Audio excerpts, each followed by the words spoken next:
ಇವಾಗ ಹೊಸೊಬ್ಬರು ಬಂದಿರ್ತಾರೆ ಕೆಲಸಕ್ಕೆ, ಅವ್ರಿಗೆ ಯಾವ ಥರ ಟ್ರೈನಿಂಗ್ ಕೊಡಬೇಕಂದ್ರೆ ನೋಡಿ, ಫಸ್ಟು ಬ್ರ್ಯಾಂಡ್ ನೋಡಬೇಕು. ಆ್ಯಪಲ್ಲ, ಓಕೆ ಆ್ಯಪಲ್ ಫೋಟೋ ಹಿಡಿಬೇಕು. ಸ್ವಲ್ಪ ತಿರುಗುತ್ತೆ, ಏನು ಮಾಡೋಕ್ಕಾಗಲ್ಲ. ನೆಕ್ಸ್ಟು ಸ್ವಿಚಿಂಗ್ ಆನ್ ಆಗುತ್ತಾ ಇಲ್ಲ ಅಂತ ಕೇಳುತ್ತೆ, ಆಗುತ್ತಾ. ನೆಕ್ಸ್ಟು ಕ್ವಶನ್ಸ್ ಬರುತ್ತೆ, ಬ್ಯಾಟ್ರಿ ಊದ್ಕೊಂಡಿದೆಯಾ ಇಲ್ಲ ಅಂತ. ಬ್ಯಾಟ್ರಿ ಊದ್ಕೊಂಡಿದ್ರೆ ಫೇಲ್ ಮಾಡಬೇಕು, ಪಿಕ್ ಮಾಡೋಕ್ಕಾಗಲ್ಲ. ಬ್ಯಾಟ್ರಿ ಊದ್ಕೊಂಡಿಲ್ಲ, ಪಾಸ್ ಮಾಡಿಬಿಟ್ಟು ನೆಕ್ಸ್ಟ್ IMEI ನಂಬರ್ಗೆ *06# ಹೊಡೆದ್ರೆ ಕಸ್ಟಮರ್ ಫೋನಲ್ಲಿ ಬರುತ್ತೆ. ಅದನ್ನು ನಾವು ಸ್ಕ್ಯಾನು ಮಾಡ್ಬೋದು, ಮ್ಯಾನ್ಯಲ್ಗೂ ಟೈಪು ಮಾಡ್ಬೋದು. ನೆಕ್ಸ್ಟ್ ವ್ಯಾಲಿಡೇಷನ್ ಕೊಟ್ಬಿಟ್ಟು ಅದು IMEI ಸ್ಕ್ರೀನ್ದು ಇರುತ್ತಲ್ಲ ಅದ್ರದ್ದೊಂದು ಫೋಟೋ ಹಾಕಬೇಕು. ಫೋಟೋ ಹಾಕ್ಬಿಟ್ಟು ನೆಕ್ಸ್ಟ್ ಪ್ರೋಸೆಸ್ ಕೊಡಬೇಕು. ನಮ್ಮ ಕಸ್ಟಮರ್ ಫೋನಲ್ಲಿ ಬಂದುಬಿಟ್ಟು ಇವಾಗ ಅಪ್ಲಿಕೇಶನ್ ಡೌನ್ಲೋಡ್ ಮಾಡ್ಬೋದು. ನಾವು ಯಾವ ಥರ ಮಾಡ್ಬೋದು, ಡೈರೆಕ್ಟ್ ನೀವು ಸಫಾರಿಗೆ ಹೋಗ್ಬಿಟ್ಟು ಸರ್ಚ್ ಮಾಡೋದು ಮಾಡ್ಬೋದು. ಇಲ್ಲಾಂದರೆ ನೀವು ಕ್ಯಾಮ್ರಾದು ಓಪನ್ ಮಾಡ್ಬಿಟ್ಟು ಬಾರ್ಕೋಡ್ ಬರುತ್ತೆ, ಬಾರ್ಕೋಡ್ನ ಸ್ಕ್ಯಾನ್ ಮಾಡಿ ಹಂಗೂ ಮಾಡ್ಬೋದು. ನೋಡಿ ಡೌನ್ಲೋಡ್ ಆಯಿತು. ಡೌನ್ಲೋಡ್ ಆದಮೇಲೆ ಸೆಟ್ಟಿಂಗ್ ಹೋಗ್ಬಿಟ್ಟು ಜನರಲ್ಗೆ ಹೋಗ್ಬೇಕು. ಜನರಲಲ್ಲಿ VPN ಡಿವೈಸ್ ಮ್ಯಾನೇಜ್ಮೆಂಟ್ ಅಂತ ಇರುತ್ತೆ, ಅದರಲ್ಲಿ ಕ್ಲಿಕ್ ಮಾಡಬೇಕು. ಕ್ಲಿಕ್ ಮಾಡಿಬಿಟ್ಟು ಟ್ರಸ್ಟ್ ಫ್ಲಿಪ್ಕಾರ್ಟ್ ಕೊಡಬೇಕು. ಟ್ರಸ್ಟ್ ಫ್ಲಿಪ್ಕಾರ್ಟ್ ಕೊಟ್ಬಿಟ್ಟು ನೆಕ್ಸ್ಟ್ ಬ್ಯಾಕ್ ಬಂದುಬಿಟ್ಟು ಇವಾಗ ಏನಿದೆ ಪ್ರಾಸೆಸ್ ಓಪನ್ ಮಾಡಬೇಕು. ಕಸ್ಟಮರ್ ಫೋನಲ್ಲಿ ಯಂತ್ರ ಡೌನ್ಲೋಡ್ ಮಾಡಿರ್ತಾರಲ್ಲ ಅದರದ್ದು ನೆಕ್ಸ್ಟ್ IMEI ನಂಬರ್ ನಾವು ಎಂಟರ್ ಮಾಡಬೇಕು. ಲೈಕು ನಾವು ಆಗಲೇ ನಮ್ಮ ಫೋನಲ್ಲಿ ಯಾವ IMEI ನಂಬರ್ ಹೊಡೆದ್ರಿ ಅದೇ IMEI ನಂಬರು ಕಸ್ಟಮರ್ ಫೋನಲ್ಲಿ ಹೊಡಿಬೇಕು. ಸೊ ಹೊಡೆದು ಎಲ್ಲ ಟೆಕ್ ಬರುತ್ತೆ. Next screen touch screen dot bracket ಇದೆಯಲ್ಲ ಅದರಲ್ಲೆಲ್ಲ ಫಿಲ್ ಮಾಡಬೇಕು. ಎಲ್ಲ ಕಡೆ ಟಚ್ ವರ್ಕ್ ಆಗ್ತಿದೆಯಲ್ಲ ಅಂತ ಕ್ಲೀನಾಗಿ ತೋರಿಸುತ್ತೆ.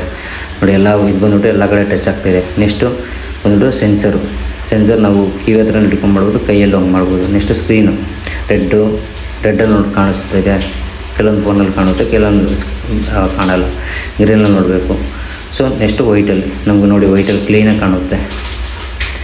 ಒಂದು 2 ಸೆಕೆಂಡ್ ನೋಡಿದ್ರೆ ಕಾಣಿಸುತ್ತೆ. ಏನಿಲ್ಲ ಅಂದರೆ ನೆಕ್ಸ್ಟ್ ಪಾಸ್ ಕೊಡ್ಬಿಟ್ಟು ನೆಕ್ಸ್ಟ್ ಇವಾಗ ಕೆಲವೊಂದು ಫಂಕ್ಷನ್ ಎಲ್ಲ ಟೆಸ್ಟ್ ಆಗುತ್ತೆ. ವೈಫೈ, ಬ್ಲೂಟೂತು ಎಲ್ಲ ಸೆನ್ಸರು ಅವೆಲ್ಲ ಇನ್ನೊಂದ್ಸಲ ಟೆಸ್ಟ್ ಆಗುತ್ತೆ. ನೋಡಿ ಎಲ್ಲ ಪಾಸ್ ಇದೆ, ಎಲ್ಲ ಗ್ರೀನ್ ಇದ್ದರೆ ಪಾಸು. ನೆಕ್ಸ್ಟ್ ನಮ್ಮ ಫೋನಲ್ಲಿ ಚೆಕ್ ಸ್ಟೇಟಸ್ ಮಾಡಬೇಕು. ಚೆಕ್ ಸ್ಟೇಟಸ್ ಕೊಟ್ಟಮೇಲೆ ಸ್ವಲ್ಪ ತಿರುಗುತ್ತೆ. ನೋಡಿ ಇನ್ನೊಂದು QR ಕೋಡ್ ಬಂತು. ಇವಾಗ ಏನು ಮಾಡಬೇಕು, ಇನ್ನೊಂದು QR ಕೋಡ್ ಅಂತ ಡೌಟ್ ಬೀಳ್ಬಿಡಿ. ಇನ್ನೊಂದು ಸಲ ನಾವು ಕಸ್ಟಮರ್ ಫೋನಲ್ಲಿ ಕ್ಯಾಮ್ರಾ ಎತ್ಕೊಂಡು QR ಕೋಡ್ ಸ್ಕ್ಯಾನ್ ಮಾಡಬೇಕು. ನೋಡಿ QR ಕೋಡ್ ಮಾಡುವಾಗ ಇವಾಗ ಬಂದುಬಿಟ್ಟು MRI ಟೆಸ್ಟ್ ಆಗುತ್ತೆ. ಏನಪ್ಪ ಇದು MRI ಟೆಸ್ಟ್ ಅಂದರೆ ಲೈಕ್ ಇವಾಗ ಕಸ್ಟಮರ್ ಫೋನಲ್ಲಿ ಲೈಕ್ ಅವ್ರೇನಾದರೂ ಪಾರ್ಟ್ಸ್ ಏನಾದ್ರು ಚೇಂಜ್ ಮಾಡಿದರೆ, ಲೈಕ್ ಡಿಸ್ಪ್ಲೇ ಏನಾದರೂ ಅನ್ನೋನ್ ಬ್ಯಾಟ್ರಿ ಅಂತ ಸುಮಾರು ಕ್ವಶನ್ಸ್ ಫೇಲ್ ಆಗುತ್ತೆ. ಸುಮಾರು ಕ್ವಶನ್ಸ್ ಡೈಗ್ನೋಸ್ ಆಗುತ್ತೆ. ಇದು ಡೈಗ್ನೋಸ್ ಆಗೋಕ್ಕೆ ಒಂದು 2 to 5 minutes ಆಗುತ್ತೆ. ಓಕೆನಾ. ಕಸ್ಟಮರು ಬ್ಯಾಟ್ರಿ ಹೆಲ್ತ್ ಕಡಿಮೆ ಇದೆಯಾ ಅದು ಡಿಟೆಕ್ಷನ್ ಆಗುತ್ತೆ. ಆಮೇಲೆ ಡಿಸ್ಪ್ಲೇ ಏನಾದರೂ ಚೇಂಜ್ ಮಾಡಿದ್ದಾರಾ, ಬ್ಯಾಟ್ರಿ ಏನಾದ್ರು ಚೇಂಜ್ ಮಾಡಿದ್ದಾರಾ, ಇಲ್ಲ ಬ್ಯಾಟ್ರಿ ಹೆಲ್ತ್ ಕಡಿಮೆ ಇದೆಯಾ, ಇವೆಲ್ಲ ಗೊತ್ತಾಗ್ಬಿಡುತ್ತೆ ಇದರಲ್ಲೇ. ನಾವೇನು ಮಾಡೋಕ್ಕೆ ಅಂದರೆ ಮ್ಯಾನ್ಯುವಲಾಗೆ ಅಂದರೆ ಇದರಲ್ಲಿ ಸೊ ಎಲ್ಲ ಗೊತ್ತಾಗ್ಬಿಡುತ್ತೆ. MRI ಟೆಸ್ಟಲ್ಲೇ ಎಲ್ಲ ಗೊತ್ತಾಗ್ಬಿಡುತ್ತೆ. ಮೊದಲು ಬಂದುಬಿಟ್ಟು MRI ಟೆಸ್ಟ್ ಇರ್ತಾಯಿದ್ದಿಲ್ಲ. ಸೊ ಇವಾಗ ಹೊಸ ಅಪ್ಡೇಟ್ ಏನಕ್ಕೆ ಅಂದರೆ ಕೆಲವೊಂದು ಫೋನಲ್ಲಿ ಬ್ಯಾಟ್ರಿದು ಬಂದುಬಿಟ್ಟು ತುಂಬ ಕಡಿಮೆ ಆಗಿರುತ್ತೆ. ಲೈಕ್ ಬ್ಯಾಟ್ರಿ ಹೆಲ್ತ್ ಯಾವ ಥರ ಕಡಿಮೆ ಆಗಿದೆ ಅಂತ ಚೆಕ್ ಮಾಡ್ಬೋದು. ಪ್ಲಸ್ ಕಡಿಮೆ ಇಷ್ಟು ಬೇಗ ಹೆಂಗಾಗುತ್ತೆ ಅಂತಂದರೆ ನಾವು ಜಾಸ್ತಿ ಯೂಸಸ್ ಮಾಡ್ತೀರಿ ಫೋನ್ನ, ಪದೇ ಚಾರ್ಜ್ ಮಾಡ್ತಾ ಇರ್ತೀರಿ. ನೀವು ಯೂಸಸ್ ಮೇಲೆ ಡಿಪೆಂಡು. ನೀವು ನಾರ್ಮಲಾಗಿ ಯೂಸ್ ಮಾಡಿದ್ರೆ ಬ್ಯಾಟ್ರಿ ಹೆಲ್ತ್ ಕರೆಕ್ಟಾಗಿರುತ್ತೆ. ನೀವು ಅದೇ ಜಾಸ್ತಿ ಯೂಸ್ ಮಾಡಿದ್ರೆ ಬೇಗ ಡೌನ್ ಆಗಿಬಿಡುತ್ತೆ ಬ್ಯಾಟ್ರಿ ಹೆಲ್ತ್ ಬಂದುಬಿಟ್ಟು ಬಿಲೋ 80 ಇದ್ದರೆ ಸೊ ಬ್ಯಾಟ್ರಿ ಅಮೌಂಟು ಲೈಕ್ ನಾವು ಸೆಟ್ಟಿಂಗ್ ಹೋಗ್ಬಿಟ್ಟು ಬ್ಯಾಟ್ರಿಯಲ್ಲಿ ಕ್ಲಿಕ್ ಮಾಡಿದ್ರೆ ಅದರಲ್ಲೇ ತೋರಿಸುತ್ತೆ ಸರ್ವಿಸ್ ಅಂತ ತೋರಿಸುತ್ತೆ. ಆ್ಯಪಲ್ ಕಡೆಯಿಂದಲೇ ಸರ್ವಿಸ್ ಅಂತ ತೋರಿಸುತ್ತೆ. ಬಟ್ ನಾವು ಮ್ಯಾನ್ಯುವಲ್ಗೂ ಚೆಕ್ ಮಾಡ್ಬೋದು. ಇದು ಬಂದುಬಿಟ್ಟು MRIಯಲ್ಲಿ ಪ್ರತಿಯೊಂದು ಸ್ಕ್ಯಾನ್ ಆಗಿಬಿಡುತ್ತೆ, ಡೈಗ್ನೋಸ್ ಆಗಿಬಿಡುತ್ತೆ. ನಾವು ಅವ್ರೇನೋ ಡಿಸ್ಪ್ಲೇ ಚೇಂಜ್ ಮಾಡಿದಾರಾ ಇಲ್ಲ ಅಂದ್ಬಿಟ್ಟು ಇದು ಬಂದುಬಿಟ್ಟು 1 to 3 ಸೆಕೆಂಡ್, 2-3 ನಿಮಿಷ ಬಂದುಬಿಟ್ಟು ಟೈಮ್ ತೊಗೊಳುತ್ತೆ. ನೋಡಿ ಅದು ಬ್ಲೂ ಕಲರ್ ಡೈಗ್ನೋಸ್ ಆಗ್ತಿದೆಯಲ್ಲ ಅದು ಕಂಪ್ಲೀಟ್ ಆಯಿತು. ಕಂಪ್ಲೀಟ್ ಆದಮೇಲೆ ನಮ್ಮ ಫೋನಲ್ಲಿ ಚೆಕ್ ಸ್ಟೇಟಸ್ ಕೊಡಬೇಕು.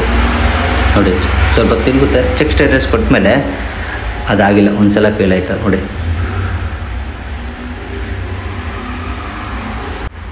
ನೋಡಿ ಕಂಪ್ಲೀಟ್ ಆಯಿತು. ಕಂಪ್ಲೀಟ್ ಆದಮೇಲೆ ನೆಕ್ಸ್ಟ್ ಪ್ಯಾಟರ್ನ್ ರಿಮೂವ್ ಆಗಿದೆ ಅಂತ ಕೇಳುತ್ತೆ. ಸೊ ಪ್ಯಾಟರ್ನ್ ರಿಮೂವ್ ಆಗಿದ್ದರೆ ಪಾಸ್ ಮಾಡಬೇಕು. ಎಲ್ಲ ಫೋನಲ್ಲಿ ಪ್ಯಾಟರ್ನ್ ರಿಮೂವ್ ಮಾಡಿಸ್ಲೇಬೇಕು.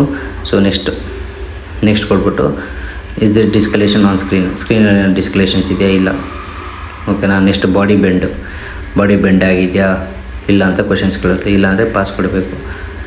ಹಾಗೆ ಪ್ರತಿಯೊಂದು ಕ್ವಶನ್ಸು ಕೇಳುತ್ತೆ. ಪ್ರತಿಯೊಂದು ಕ್ವಶನ್ಸ್ಗೆ ನಾವು ಕ್ಲೀನಾಗಿ ನೋಡಿದ್ರೆ ಗೊತ್ತಾಗ್ಬಿಡುತ್ತೆ. Coming out, screen coming out or body coming out, ಅದು ಬಂದುಬಿಟ್ಟು ಸೇಮ್ ಕ್ವಶನ್ಸೇ, ಓಕೆನಾ. ಕೆಲವೊಂದು ಫೋನಲ್ಲಿ ಸ್ಕ್ರೀನ್ ಬಂದಿರುತ್ತೆ ಆಚೆ, ಕೆಲವೊಂದು ಫೋನಲ್ಲಿ ಫೋನ್ ಬಂದಿರುತ್ತೆ ಆಚೆ.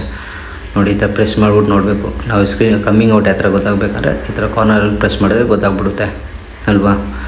ಬಾಡಿಯಲ್ಲೂ ಅಷ್ಟೇ ಎಲ್ಲ ಕಾರ್ನರಲ್ಲಿ ಚೆಕ್ ಮಾಡಿದ್ರೆ ಗೊತ್ತಾಗ್ಬಿಡುತ್ತೆ. ನೋಡಿ ಹೆಂಗೆ ಎಷ್ಟು ಕ್ಲೀನಾಗಿ ಚೆಕ್ ಮಾಡ್ತಾಯಿದ್ರೆ same as it is check ಮಾಡಬೇಕು. ಸೊ ಇಲ್ಲಾಂದರೆ ಪಾಸ್ ಕೊಡಬೇಕು. ನೆಕ್ಸ್ಟು ಕ್ರ್ಯಾಕ್ ಆನ್ ಬಾಡಿಯಲ್ಲಿ ಎಲ್ಲಾದರೂ ಕ್ರ್ಯಾಕ್ ಇದೆಯಾ, ಇಲ್ಲಲ್ಲ, ಬಾಡಿಯಲ್ಲಿ ಕ್ರ್ಯಾಕ್ ಇಲ್ಲ ಅಂದರೆ ಕ್ರ್ಯಾಕ್ ಆನ್ ಬಾಡಿ ಪಾಸ್ ಮಾಡಬೇಕು. ಸ್ಕ್ರೀನ್ ಕ್ರ್ಯಾಕ್ ಇರುತ್ತೆ, ಸ್ಕ್ರೀನಲ್ಲೂ ಕ್ರ್ಯಾಕ್ ಇಲ್ಲ ಅಂದರೆ ಅದರಲ್ಲೂ ಪಾಸ್ ಕೊಡಬೇಕು. ಪಾಸು ಮತ್ತು ಫೇಲ್ ಅಂತ 2 ಆಪ್ಷನ್ಸ್ ಇರುತ್ತೆ. ಕನ್ಫ್ಯೂಸ್ ಆಗಿಬಿಡೋದು, ಏನಿದು ಪಾಸ್ ಅಂದರೆ ಏನು, ಚೆನ್ನಾಗಿದ್ದರೆ ಪಾಸ್ ಕೊಡಬೇಕಾ, ಕೆಟ್ಟೋಗಿದ್ರೆ ಪಾಸ್ ಕೊಡಬೇಕಂತ ನಿಮ್ಮ ಮೈಂಡಲ್ಲಿರುತ್ತೆ. ಡ್ಯಾಮೇಜ್ ಏನಾದರೂ ಇದ್ದರೆ ಫೇಲ್ ಕೊಡಬೇಕು.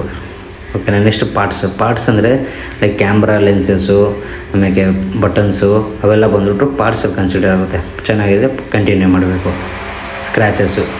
ಸ್ಕ್ರ್ಯಾಚಸಲ್ಲಿ ಸುಮಾರು ಕ್ವಶನ್ಸ್ಗಳಿರುತ್ತೆ, like paint peel off, usage marks, body discolourations ಎಲ್ಲ ಫೇಲ್ ಆಗುತ್ತೆ. ಸೊ ಫೇಲ್ ಆದರೆ ಫೇಲ್ ಮಾಡಬೇಕು. ನೆಕ್ಸ್ಟ್ ಡೆಂಟ್ ಇದೆಯಾ ನೋಡಿ, ಕಾಣಿಸ್ತಿದೆ ಡೆಂಟ್ ಫೇಲ್ ಮಾಡಿರೋದು. ಇದು ಬಂದ್ಬಿಟ್ಟು ಕೆಲವೊಂದು ಫೋನಲ್ಲಿ ನೋಡಿ ಅಲ್ಲ MRI ನೋಡಿ, MRI ಬಂದ್ಬಿಟ್ಟು ಇದು ವಾರಂಟಿ ಫೇಲ್ ಆಗಿದೆ. ವಾರಂಟಿಗೆ ಏನು ಕಾಸು ಡಿಟೆಕ್ಷನ್ ಆಗೋಲ್ಲ. ಓಕೆನಾ.